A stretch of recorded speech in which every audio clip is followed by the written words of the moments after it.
நம்முடைய அருகில் பார்த்தீங்கன்னாக்க சித்த வைத்தியர் மதிப்புக்குரிய கனகராஜ் ஐயா இருக்கார். ஐயா வணக்கம். வணக்கம். உங்களுடைய கையில் இருக்கிற மூலிகை பேர் என்ன ஐயா?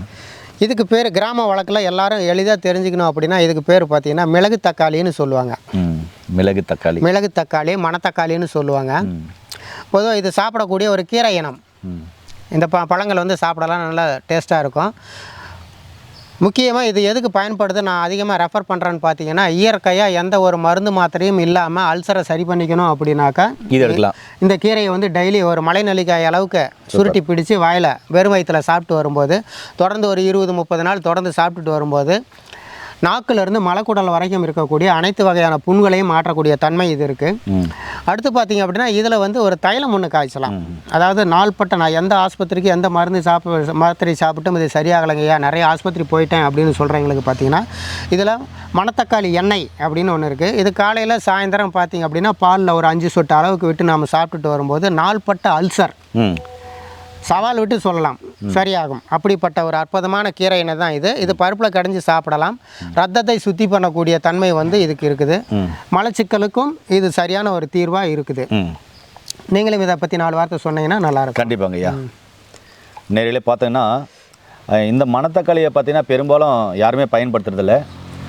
ஆனால் இங்கே இது ஒரு விவசாய நிலம். இந்த விவசாய நிலத்தில் பார்த்தீங்கன்னாக்கா நல்லா அருமையாக பயிரிட்டுருக்காங்க. இதில் அந்த மணத்தக்காளியும் பார்த்திங்கன்னா நிறையா இருக்குது. இந்த மணத்தக்காளி பார்த்திங்கன்னா இங்கே ரொம்ப அருமையாக இருக்குது. இந்த வீட்டுங்களோட இது தன்னாலே வளர வச்சுருக்காங்க. இதில் இருக்கிற மருத்துவ குணங்கள் வந்து ஏராளமாக இருக்குது. இது வந்து நல்லா சாப்பிட்டே இருக்கலாம். இதை என்ன பண்ணுவாங்க அப்படின்னா,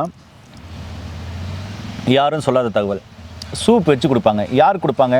குழந்தைலேருந்து பெரியவங்க வரை யாருக்கு வேணாலும் கொடுப்பாங்க. எப்படிப்பட்டவங்களும் அந்த காலத்தில் கொடுத்தாங்க தெரியுங்களா? சளி பிரச்சனை இருக்கிறவங்க, அதுக்கப்புறம் கோல பிரச்சனை இருக்கிறவங்க, இரும்பல் பிரச்சனை இருக்கிறவங்க, ஆஸ்துமா வீசிங் இருக்கிறவங்க, நுரையீரல் பிரச்சனை இன்ஃபெக்ஷன் இருக்கிறவங்களுக்கு இந்த கீரையை எடுத்து பூண்டு, மிளகு, சீரகம், கொத்தமல்லி, புதினா, இந்த கீரை எல்லாத்தையும் போட்டு இடித்து நல்லா கஷாயம் பண்ணி மஞ்சள் போட்டு கொடுப்பாங்க.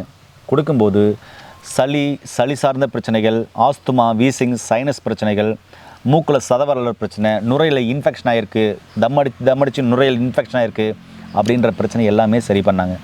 அந்த காலத்தில் இதை கொடுத்தாங்க, அதனால தான் நல்லா இருந்தாங்க. இந்த காலத்தில் இதை கொடுக்குறதில்ல, அதனால தான் நம்ம நல்லா இல்லை. நல்லா புரிஞ்சிச்சு என்ன சொல்கிறது. அதனால் இனி மணத்தக்காளி கீரைனா வயிற்று புண்ணுக்கு மட்டும் இல்லைங்க, சளி சார்ந்த பிரச்சனைகளையும் சரி பண்ணுன்றதை நீங்கள் கொஞ்சம் ஞாபகத்தில் வச்சுக்கிறது ரொம்ப ரொம்ப அருமையான ஒரு விஷயங்க. இந்த வீடியோ முடிஞ்சவரை எல்லாருக்கும் நீங்கள் ஷேர் பண்ணிவிடுங்க. ஐயா சொன்ன மாதிரி பார்த்தீங்கன்னாக்கா இதில் ஒரு தைலம் காய்ச்சுறாங்க. இந்த தைலம் பார்த்தீங்க அப்படின்னு சொன்னால் எதுக்காக பயன்படும் அப்படின்னா,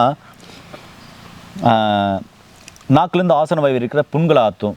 அதே மாதிரி இந்த தைலத்தை தொடர்ந்து சாப்பிடும்போது, இந்த கீரையை தொடர்ந்து சூப்பாக சாப்பிடும்போது கண் சார்ந்த பிரச்சனை உள்ளவங்க, கிட்ட பார்வை, தூர பார்வை, கண்ணில் குளுக்கமாக, ப்ரெஷர் அப்படின்றவங்களுக்கு கண் பார்வை கழுகு போல் தெரியும். அதனால் தைலம் காய்ச்சினாங்க.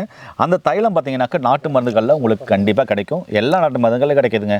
அதாவது மணத்தக்காளி தைலம் கேட்டிங்கன்னா கொடுப்பாங்க. ஒரு 1/4 ஸ்பூன் சாப்பிட்டா போதும். இல்லைனா பக்கத்தில் இருக்கிற சித்த மருத்துவர்கிட்ட கேட்டிங்கன்னா உங்களுக்கு இதை அவங்க ப்ரிப்பேர் பண்ணி கொடுப்பாங்க. பெருசாக ஒன்றும் இல்லை, அந்த கீரை காய் எல்லாமே எடுத்து நல்லா ரசத்துக்கு பூண்டு இடிக்கிற மாதிரி இடித்து தேங்காய் தேவையில்ல ஊற்றி சிம்மில் வச்சு நல்லா கொதிக்க வச்சு ஆற வச்சு எடுத்து வச்சுக்கணும். அவ்வளோதாங்க. தேவைப்படுறவங்க எடுத்துகிட்டு வந்தீங்கன்னா அனைத்து பிரச்சனைகளும் சரியாகும். அதே மாதிரி குடலில் இருக்கிற கழிவுகள் வெளியேறும், நரம்புகள் தசைகள் பலமாக இருக்கும். இது வந்து உடலுடைய வெப்பநிலையை வந்து சீராக எப்பவுமே வச்சுக்கும். அதிகமாக உஷ்ணமே இல்லாமல் அதிகமாக குளிர்ச்சி இல்லாமல் வச்சுக்கக்கூடிய ஒரு அற்புதமான மூலிகை. இது எல்லாருமே பயன்படுத்தலாம். முடிஞ்ச அளவுக்கு பார்த்திங்கன்னா எல்லார் வீட்லேயும் இது மாதிரி கீரையாக செஞ்சு சாப்பிடுங்க. இது பச்சையாக சாப்பிடும்போது பார்த்திங்கன்னா அல்சர் கம்ப்ளைண்ட் அதிகமாக உள்ளவங்க பச்சை இலையாக சாப்பிடுங்க. ரொம்ப ரொம்ப நல்லது. கொஞ்சம் கசப்பு சுவையாக இருக்கும்.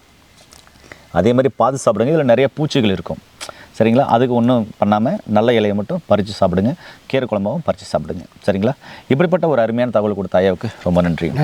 மீண்டும் ஒரு அருமையான பதிவில் உங்களை சந்திக்கும் வரை உங்களிடந்து விடைபெறுவது உங்கள் குடும்பத்தில் ஒருவனாக உங்கள் அன்பு சோதன் ஹரிதாஸ். நன்றி, வணக்கம். வணக்கம் ஐயா. வணக்கம்.